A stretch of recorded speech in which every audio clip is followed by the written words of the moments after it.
I'm Kråkan, also known as Corvus Cornix, and welcome to Yacc, yet another Crowcast where I pick a game I played for a week and then I'll talk about it. This week's game is Papetura for the PlayStation 5.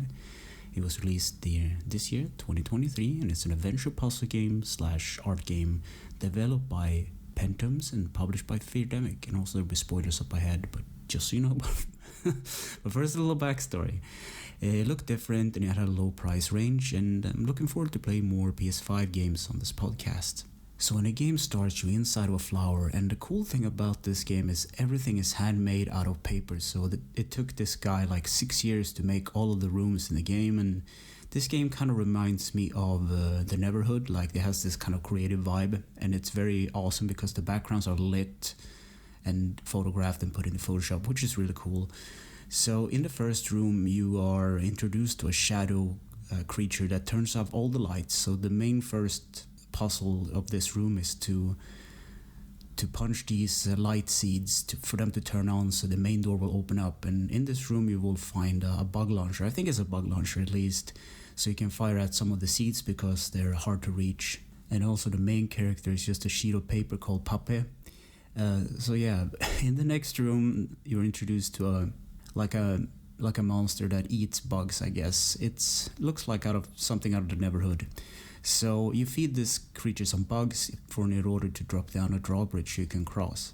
So in this room you climb up to the top on a stem to meet another guy that will help you in your travels. So he gives you some kind of bean, and you play a little minigame. You are this blue figure that try to collect smaller blue bugs while avoiding red things. This game is very weird. It has this distinct art style and everything, and it's weird is the best way to explain it. So when you play the little minigame, you get a little hint on what to do, and it doesn't cost anything. You just complete the minigame and you move on. You press triangle, by the way, to get a little hint on the puzzle.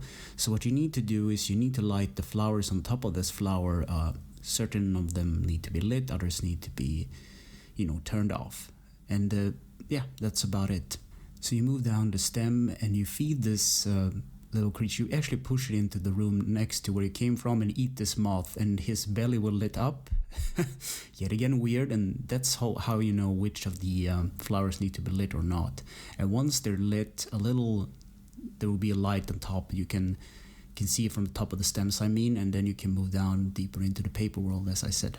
So one thing leads to the other. You go down this hole, literally, and get swallowed by a gigantic beast that has a shadow cat. So this game is weird, as I said, but the right kind of weird. So now I'm literally in the belly of the beast, so I didn't figure this puzzle out, but there's like a monster down in the stomach fluids, I guess. So what you need to do is you need to lure it to like a center of the stomach area, and you need to drop some things on it so it gets unconscious, and then you can use it as a boat to go into the next room where you find this weird thing that you befriend that kind of sucks in water and release it, but you need to unclog his own system. So you do that, you help him with that, and he can lower and raise the water. So in the previous room where you knock down the monster, there's this keyhole where you need a key to, so you have to like lower the water and stuff so you can progress deeper into the monster. So you wander on and you enter this place called the brain room, and this room is shaped like a brain. So you have these thing that floats in the room itself that you need to light up. It's like a pinball thing. So you need to bounce the bug guns shots in order for it to bounce to light up the whole room, and it's an achievement tied to this as well. So in this room there is also this weird monster that will give you the key, or the way to the key, if you give him a certain amount of items. So he needs a drink, he needs glasses, and he needs a book. So I think you just want to chill in the brain room and read a book.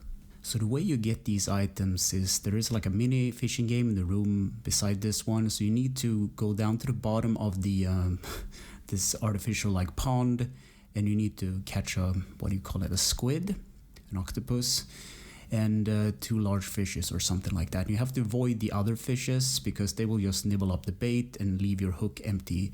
So I was like, okay, this is nice. I thought it was like just a mini game for the sake of a mini game, because fishing in games is actually a chill activity. Fishing in real life, not so much for me. But you catch these octopi, and you catch the fish, and you go into the lit room now you lit up the brain room. The rest of the structure is lit as well. So there are these weird creatures that will give you these items if you trade them the fishes and octopi. So yet again, really weird. I don't know what these creatures are. They look kind of weird. So one of the items you actually obtain by going into a light room and pulling down a curtain that will reveal like the way to a safe via code, or like it's more like a pattern, I guess. And later you, on your way to get to the key, use the cat. So this is really weird. The cat kind of swims into this structure where you're supposed to get the key, and you play a little mini game like Pac-Man. You avoid the beasts until you can get the key, or get out of there. So the way out of this game or this piece is kind of brilliant. You're into it's like mouth socket or whatever, and you're supposed to, I guess it's the nostril system, so you're supposed to fire a bug into his nostrils so he will sneeze you out. So the main bad guy has cooked up this plan literally in a teapot, so he's in there like trying to burn down the paper world, I guess. That's his whole evil scheme.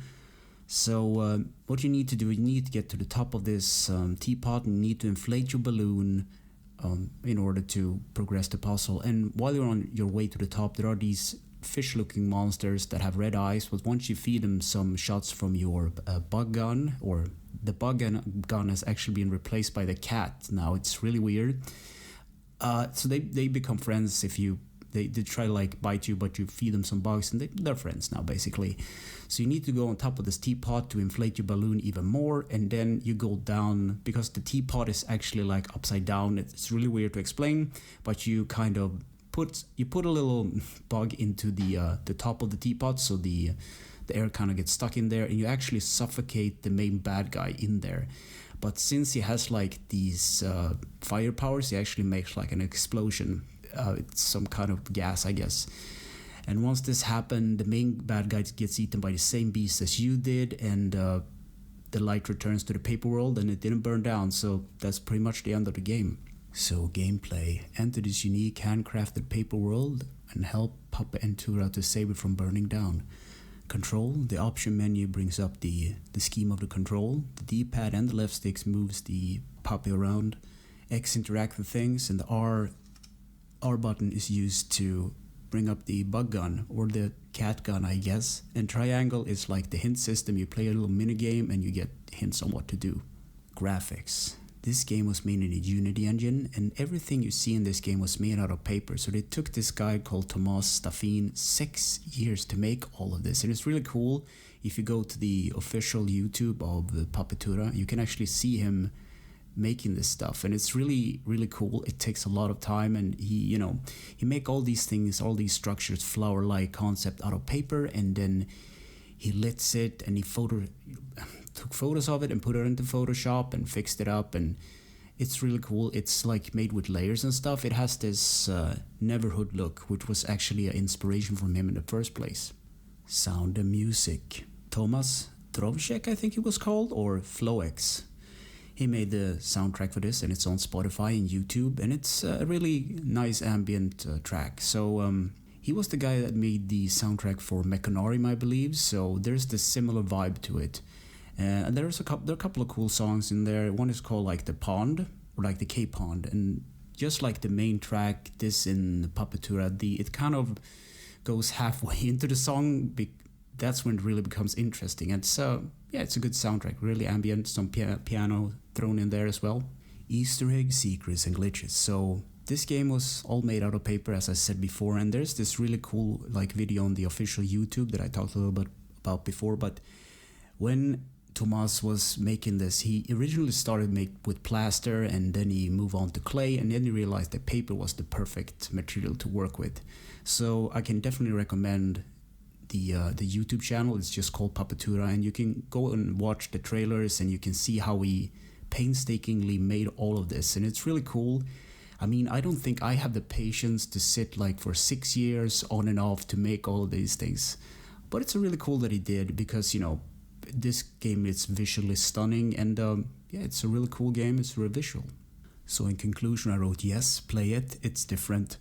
So the only complaint I have about this game really is that it's really short, but it's a good game. So everything you see on screen is made out of paper, as I said about 1 billion times already, and it gives this visual pleasing vibe. It's really cool that everything is made out of paper. So what this game does really well is that it tells a story without any sort of language or anything like that. It's just visual cues and speech bubbles and stuff. And it does it really well. And yeah, go play it. It was relatively cheap as well.